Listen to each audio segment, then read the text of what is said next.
Hello students, इस video में हम एक और ऐसे पढ़ने जा रहे हैं। और इससे पहले हम लोगों ने unemployment, health is wealth, corruption, in topics पे ऐसे पढ़ लिया था। आज जो ऐसे हम लोग पढ़ने जा रहे हैं वो उस ऐसे को एग्जाम में बार बार पूछा जाता है। और ऐसे है पिकनिक पार्टी। तो आपको एक पिक दिखाना चाहूंगा। पिक देख के आपको अंदाजा लग रहा होगा कि ये किसी पिकनिक का पिक है जो लोगों ने प्लान किया है ना। जब आप किसी पिकनिक मतलब आप पिकनिक समझ रहे होंगे। जब आप क्या होता है, जब दोस्तों के साथ आप प्लान करते हैं, कहीं किसी जगह पे आप जाते हैं घूमने, वहां आप क्या करते हैं, आ, आप कुक करते हैं, मतलब खाना बनाते हैं, आप गाना सुनते हैं, आप दोस्तों के साथ गेम खेलते हैं, आप एंजॉय करते हैं। तो वो एक पिकनिक होता है। और पिकनिक का पर्पस क्या होता है?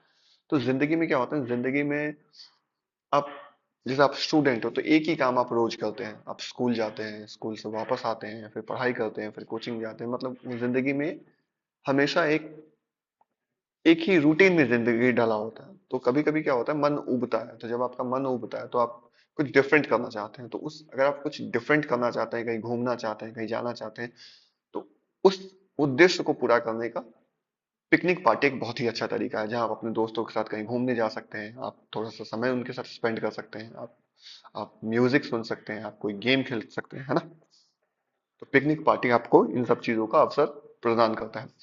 इस ऐसे में हम लोग क्या करने वाले हैं, इस ऐसे को हम लोग इस तरह से पढ़ेंगे कि सिर्फ हमारा ऐसे ही कंप्लीट नहीं हो, हम लोग पढ़ना भी सीखें। तो मैं सेंटेंस को एनालाइज करता जाऊंगा, उसका विश्लेषण करता जाऊंगा। और आप इससे होगा ये कि आप जब आप कोई और ऐसे पढ़ें, या जब आप कुछ कोई क्वेश्चन आंसर पढ़ें, जब आप इंग्लिश का न्यूज़पेपर पढ़ें, या जब आप किताब को पढ़ें, तो आपको पढ़ने में सहूलियत होगी, आप पढ़ना सीखेंगे धीरे धीरे। ठीक है। तो मैं सेंटेंस को एनालाइज करता जाऊंगा, उसका विश्लेषण करता जाऊंगा, आपको बताता जाऊंगा कि सेंटेंस कौन से टेंस पे है, कौन से पैटर्न पे है, साथ में उसका मतलब बताता जाऊंगा। तो ऐसे तो कंप्लीट होगा ही होगा आपका। और साथ में क्या होगा, आप इंग्लिश पढ़ना भी धीरे धीरे सीख जाएंगे। तो चलते हैं ऐसे की तरफ।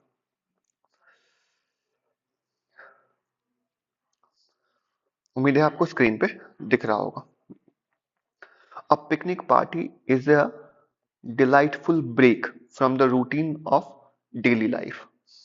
अब यहाँ पे अगर आप इस सेंटेंस में ब्रेक का मतलब यहाँ पे तोड़ना नहीं हुआ। ब्रेक का मतलब यहाँ पे क्या होता है, जैसे ब्रेक मतलब क्या हुआ, जैसे आप कुछ कर रहे हैं ना, और कोई काम कर करके अगर आप ऊब गए हैं, किसी काम को करते करते अगर आप ऊब गए है ना, तो आपको क्या चाहिए होता है, ब्रेक चाहिए होता है। आप कभी कभी ऑफिस में काम कर रहे होते हैं, मुझे 5 मिनट का ब्रेक चाहिए, मतलब 5 मिनट का छुट्टी चाहिए, 5 मिनट आप उस काम से दूर होना चाहते हैं, है ना। तो पिकनिक पार्टी क्या है, picnic party is a delightful break. एक डिलाइटफुल मतलब क्या हो, जो आपको खुशी प्रदान करे। एक डिलाइटफुल ब्रेक होता है from the routine of daily life. Daily life का जो रूटीन होता है उससे, है ना। अब सेंटेंस को अगर एनालाइज करें, सेंटेंस का अगर विश्लेषण करें कि सेंटेंस किस पे है, तो इस सेंटेंस में कोई भी वर्ब नहीं है। आप कहेंगे सर ब्रेक तो वर्ब है, तो ब्रेक वर्ब यहाँ पे नहीं है। ब्रेक का मतलब यहाँ पे तोड़ना नहीं है ना। ब्रेक का क्या मतलब है, यहाँ ब्रेक का मतलब छुट्टी हुआ। ब्रेक का मतलब क्या हुआ, ब्रेक का मतलब यहाँ पे क्या नहीं है, तोड़ना नहीं है। ठीक है। ठीक है। तो a picnic party is a delightful break. वह क्या है, एक बहुत ही खुश करने वाला ब्रेक होता है, छुट्टी होता है from the routine of daily life, daily life के रूटीन से। ठीक है। तो ये सेंटेंस किसका हो गया, इज को मैंने हाईलाइट किया है, तो ये सेंटेंस किसका हो गया, आपका बी फॉर्म्स का। बी फॉर्म्स आपने पढ़ा होगा, इज हमारा वॉज वर्ब पे सेंटेंस उस पे बनता है। ठीक है। इट ऑफर्स अस। अब यहाँ पे वर्ब का कौन सा फॉर्म यूज हुआ, वर्ब वर्ब का फिफ्थ फॉर्म। और फिफ्थ फॉर्म आपको पता है, वर्ब का पांचवा रूप सिर्फ एक ही टेंस में यूज होता है, सिंपल प्रेजेंट में। तो it offers us, offers offer मतलब क्या होता है, प्रदान करना। तो यह हमें प्रदान करता है एन अपॉर्चुनिटी, एक अवसर, क्या करने का, टू एंजॉय नेचर, नेचर को एंजॉय करने का, and bond with friends and family. और बॉन्ड विथ मतलब क्या हो, दोस्तों के साथ घुलने मिलने का, दोस्तों के साथ बॉन्डिंग बनाने का, दोस्तों के साथ अपने जो आपका रिलेशनशिप है वो और क्या होता है, और गहरा हो जाता है। फ्रेंड्स और फैमिली के साथ अगर आप पिकनिक पार्टी में जाते हैं, आप एक दूसरे को जानते हैं, एक दूसरे के साथ बात करते हैं। बहुत समय से अगर आप नहीं मिले हैं तो आप मिलते हैं, तो क्या होता है, बॉन्ड करने का अपॉर्चुनिटी मिलता है, अवसर मिलता है। ठीक है। अगेन नेक्स्ट सेंटेंस में, इट गिव्स, अगेन वर्ब का फिफ्थ फॉर्म, आप समझ रहे होंगे कौन सा टेंस है, सिंपल प्रेजेंट। जी हाँ। इट गिव्स रिलैक्सेशन, यह हमें क्या देता है, रिलैक्सेशन देता है। रिलैक्सेशन, एंजॉयमेंट, एंजॉयमेंट देता है। एंड टुगेदरफुल, टुगेदरनेस, टुगेदरनेस मतलब क्या हुआ, साथ, एक साथ होने का जो भाव होता है वह देता है इन ए यूनिक वे, एक अनोखे तरीके से, ठीक है। टेंस कौन सा है? Simple present. अगर आपको किसी मीनिंग में दिक्कत हो आप डिक्शनरी कंसल्ट कर सकते हैं, लेकिन टेंस कौन सा है? सिंपल प्रेजेंट, ठीक है। रिसेंटली मतलब होता है हाल ही में। Recently I had the chance, यहाँ पे ये हैव फॉर्म पे सेंटेंस है। मेरे पास एक मौका था, मुझे एक मौका मिला टू अटेंड अ पिकनिक, एक पिकनिक को अटेंड करने का, एक पिकनिक पे जाने का, विथ माई क्लोज फ्रेंड्स, अपने क्लोज दोस्तों के साथ। क्लोज दोस्तों मतलब जो नजदीक के दोस्त हैं, जो जो आपके जिगरी दोस्त हैं, ठीक है। तो ये किस पे था? हैव फॉर्म पे। And it was an unforgettable experience. इस यहां से अगर आप सेंटेंस में देखेंगे कोई भी क्या नहीं है, वर्ब नहीं है। तो ये सेंटेंस फिर किस पे बना है? ये बी फॉर्म्स पे बना है। वर्ब नहीं मतलब एक्शन वर्ब नहीं है, ठीक है। It was an unforgettable experience. Unforgettable मतलब क्या होता है? जिसे भूलना संभव ना हो। फॉरगेट मतलब भूलना, फॉरगेटेबल मतलब जिसे आप भूल सके, अनफॉरगेटेबल मतलब जिसे भूला नहीं जा सके। और एक्सपीरियंस मतलब क्या होता है? अनुभव। तो it was an unforgettable experience, यह जो अनुभव था यह अनफॉरगेटेबल था। अनफॉरगेटेबल मतलब इसे भूला नहीं जा सकता था, ठीक है। वी चोज, अब मैं आपको बताऊं, चूज वर्ब का फर्स्ट फॉर्म है ना। चूज क्या है? वर्ब का फर्स्ट फॉर्म है, और इसी का सेकंड फॉर्म क्या है? चोज, ठीक है। चूज, और इसका सेकंड फॉर्म क्या? चोज। थर्ड फॉर्म क्या होता है?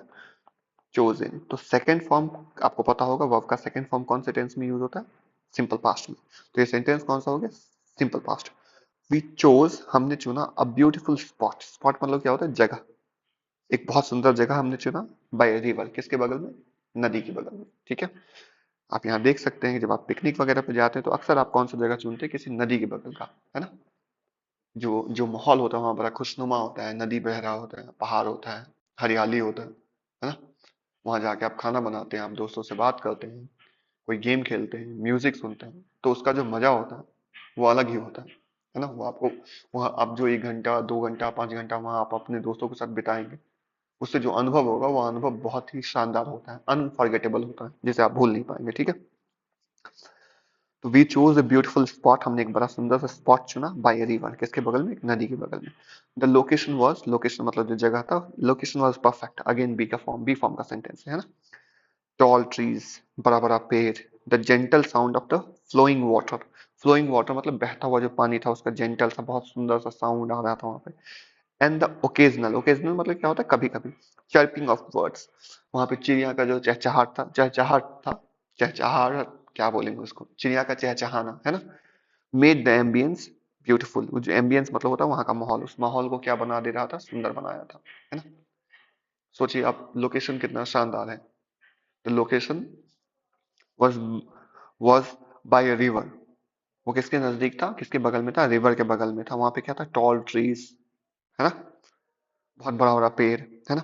The gentle sound of the flowing water, gentle sound of the flowing water, of है आप उल्टा पढ़ेंगे, फ्लोइंग वाटर का जेंटल साउंड, बहुत शानदार सा साउंड, है ना। And the occasional chirping of birds, चिड़िया का कभी कभी चहचहाना। मेड द एम्बियंस ब्यूटीफुल, वहां का जो माहौल था उसको क्या कर दिया था? सुंदर बना दिया था, ठीक है। तो अभी तक तो माहौल पे थे, अब चलते हैं। जब आप पिकनिक पे जाते हैं तो ऐसे ही नहीं चले आते हैं, आपको प्रिपरेशन करना होता है, तैयारी करना होता है, आप सब कुछ लेके जाते हैं। आपको कोई गाड़ी की बुकिंग करेगा, कोई खाने के सामान को अरेंज करेगा, कोई स्पोर्ट्स का सामान लेके आएगा, खेलने का सामान लेके आएगा, है ना। सब कुछ को मैनेज करना पड़ता है, तब तो आप जाके वहां पे एंजॉय करेंगे। कोई म्यूजिक सिस्टम लेके आएगा, कोई स्पीकर लेके आएगा, तब तो जाके आप एंजॉय करेंगे, तब तो जाके आप वहां पे सही समय बिता पाएंगे, है ना। तो उसके लिए क्या करना पड़ता है? प्रिपरेशन करना पड़ता है। तो वो वही यही है, the excitement for the picnic. Picnic के लिए जो एक्साइटमेंट था, उत्साह था, बिगेन, वर्ब का सेकंड फॉर्म, शुरू हो गया, डेज इन एडवांस, कई दिनों पहले से ही, कई दिनों आगे से ही। इन एडवांस मतलब क्या होता है? पहले से ही, है ना। तो एक्साइटमेंट, पिकनिक तो 10 दिन बाद जाना है, लेकिन पिकनिक के लिए जो एक्साइटमेंट है वो 10 दिन पहले से ही शुरू हो गया था, है ना। We divided responsibilities, again second form of verb. Divide मतलब बांटना होता है ना। वी डिवाइडेड रिस्पॉन्सिबिलिटीज, रिस्पॉन्सिबिलिटीज मतलब क्या होता है? जिम्मेवारी। हमने जिम्मेवारी को, हमने काम को बांट लिया। अब कोई एक व्यक्ति ही तो कुछ सब कुछ नहीं करेगा। जब आप ग्रुप में जा रहे हैं तो कोई कोई खाने का ख्याल, खाने का सामान इकट्ठा करेगा, या खाने का सामान लेके आएगा, कोई म्यूजिक सिस्टम लेके आएगा, कोई बैठने के लिए चेयर अगर हो सके अरेंज, या चटाई हो सके तो वो लेके जाएगा, है ना। तो वी डिवाइडेड रिस्पॉन्सिबिलिटीज, हम लोगों ने रिस्पॉन्सिबिलिटीज को क्या कर लिया था? बांट लिया था। सम मतलब कुछ, were in charge of food. In charge of मतलब हुआ उनको वह चार्ज दिया गया था, उनको वह काम दिया गया था, किसी कुछ को खाने का काम दिया गया था, खाने का सामान लेकर आए। अदर्स ब्रॉट गेम्स, कुछ और क्या लेके आए थे, गेम्स लेके आए। ब्रॉट वर्ब का सेकंड फॉर्म है। And a few of us, few of मतलब हम में से कुछ। Managed second form of verb, verb का दूसरा रूप।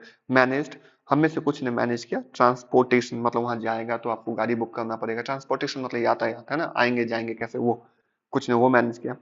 And essentials like maths and utensils, essentials मतलब क्या, और भी चीजें जो आवश्यक थी, जैसे कि मैट चाहिए, यूटेंसिल्स मतलब बर्तन चाहिए, जो वहां उपयोग में आने वाला और चीज सब है वो सब।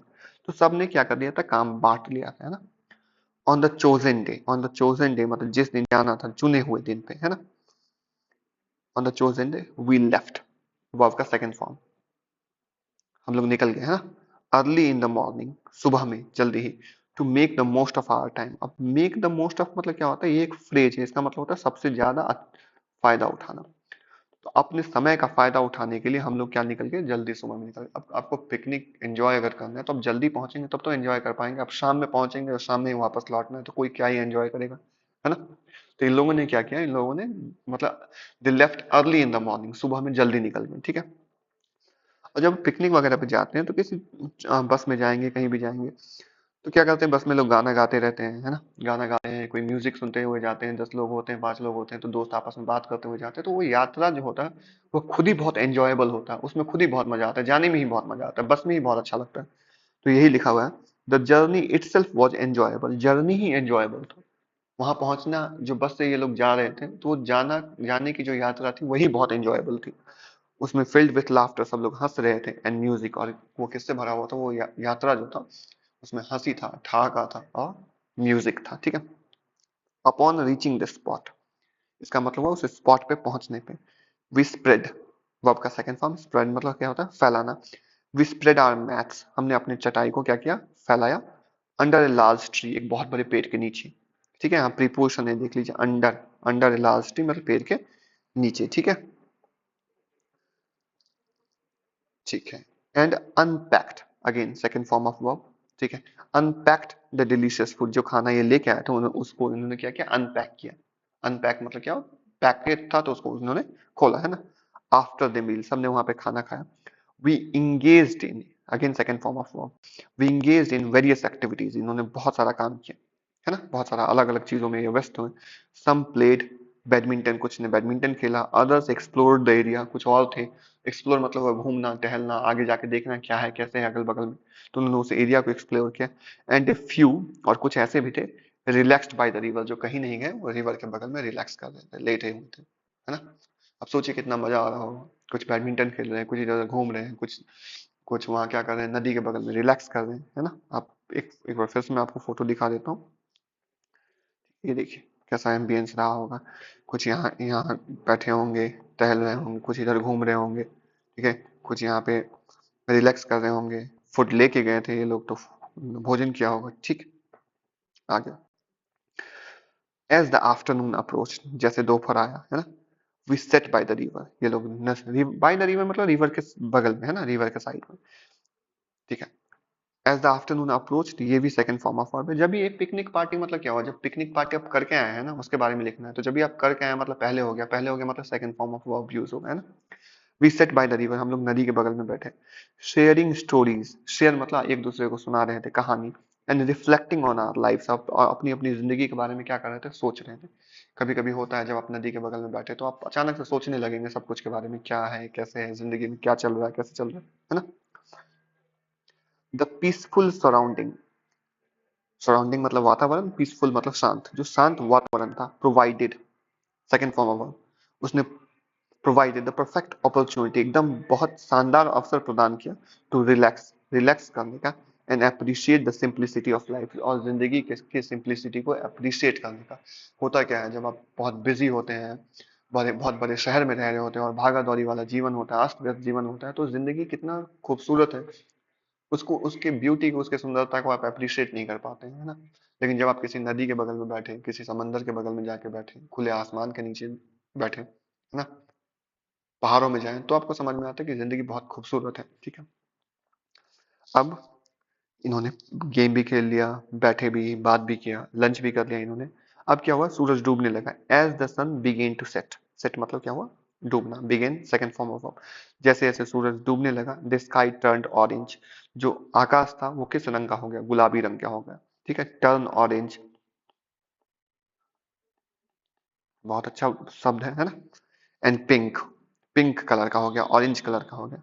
ठीक है, नाउ अब it was time to leave, it was time to leave मतलब अब जाने का समय था। इसी पे आप ये बोल सकते हैं it was time to eat, इसका मतलब हो गया या खाने का समय था। तो ये अच्छा structure, it was time to यहाँ पे क्या, लीव, अब जाने का समय था। वी पैक्ड आवर बिलोंगिंग्स, हमने अपने सामान को क्या किया, पैक किया। ठीक है, क्लीन्ड द एरिया, देखिए ये लोग कितने सेंसिबल है, समझदार है। वहां पिकनिक पे जाने के बाद ऐसे नहीं कि सब कुछ वहां फेंक फाक के, वो पॉलिथीन इधर फेंक दिया, सब कुछ कचरा फैला खा के, नहीं, दे क्लीन्ड द एरिया, इन्होंने एरिया को क्या किया, क्लीन किया। And took A group photo, group photo तो चाहिए भाई, साथ में फोटो, जो लोग साथ में गए हों उन्हें तो याद, मतलब कुछ मेमोरेबल चाहिए ना। तो उन्होंने एक ग्रुप फोटो लिया जिसमें सब लोग है ना, टू कमेमोरेट द डे, मतलब उस डे को याद रखने के लिए। ठीक है, the journey back was quite, रास्ते में जब ये आए थे तब तो नाचते गाते आए थे, हंसते आए थे, गाते हुए थे, लेकिन जो जर्नी बैक, वापस का जो जर्नी था, वॉज क्वाइट, वो शांत था, वॉज बी फॉर्म है ना। And we were tired, as we were tired, सब लोग क्या थे, थके हुए थे। Yet content with, content with मतलब क्या होता है, संतुष्ट होना। कंटेंट के बाद प्रीपोजिशन कौन सा, विथ, इसे ध्यान रखिएगा। ये लोग संतुष्ट थे, किससे, द मेमोरीज, उन यादों से, वी हैड क्रिएटेड, जो इन लोगों ने क्या किया था, क्रिएट किया था, उत्पन्न किया था। वहां जाके बहुत सारा मेमोरी इनका बना हुआ था। मेमोरी मतलब क्या हुआ, जाके इन्होंने बहुत अच्छा समय बिताया, और वो समय क्या रहेगा, इनके दिमाग में हमेशा रहेगा। कभी सोचेंगे, कभी किसी और को देखेंगे पिकनिक पार्टी पे, तो इन्हें याद आया कि कभी हम भी गए थे, है ना। और वो सोच के क्या होंगे, खुश होंगे। तो मेमोरीज इन्होंने क्रिएट किया था, और ये मेमोरीज इन्हें क्या करेंगी, ये यादें, और ये जो याद है इन्हें आगे क्या रहेगा, इन्हें भविष्य में भी इन्हें खुशी प्रदान करेगा। ठीक है, आगे, I will always treasure, treasure मतलब होता है एकदम मन में खजाने की तरह रखना, मन में उसको एकदम, मतलब बहुत सावधानी से रखना, बहुत छुपा के रखना, बहुत अच्छे से रखना, है ना। I will always treasure the memories, कहता है मैं इन यादों को बचा के रखूंगा। खजाने में जैसे कोई चीज आप किसी बहुत बहुमूल्य चीज को रखते हैं, वैसे मैं इन यादों को रखूंगा। किस यादों को, ऑफ दिस पिकनिक, इस पिकनिक को। And look forward to, look forward to is a very important phrase, है ना, जिसका मतलब होता है आप उम्मीद से, जब आगे किसी चीज का उम्मीद करते हैं। एंड लुक फॉरवर्ड टू, और ये उम्मीद करते हैं, to more such gathering, gathering मतलब क्या होता है, पार्टी, ऐसे और पार्टी का यह उम्मीद करते हैं इन द फ्यूचर, और किसमें, फ्यूचर में। तो बड़ा सिंपल सा है, ज्यादा थोड़ा सा तो है लिखा हुआ, लेकिन उम्मीद है कि आप इसे पढ़ के क्या करेंगे, इसे समझने की कोशिश करेंगे। ठीक है, एक बार मैं इसको ऐसे कर देता हूँ ताकि आप इसका स्क्रीनशॉट ले सकें। और मैं आपको फिर से कहता हूँ, ये वीडियो आपके सारे प्रॉब्लम्स को सॉल्व नहीं करेगा।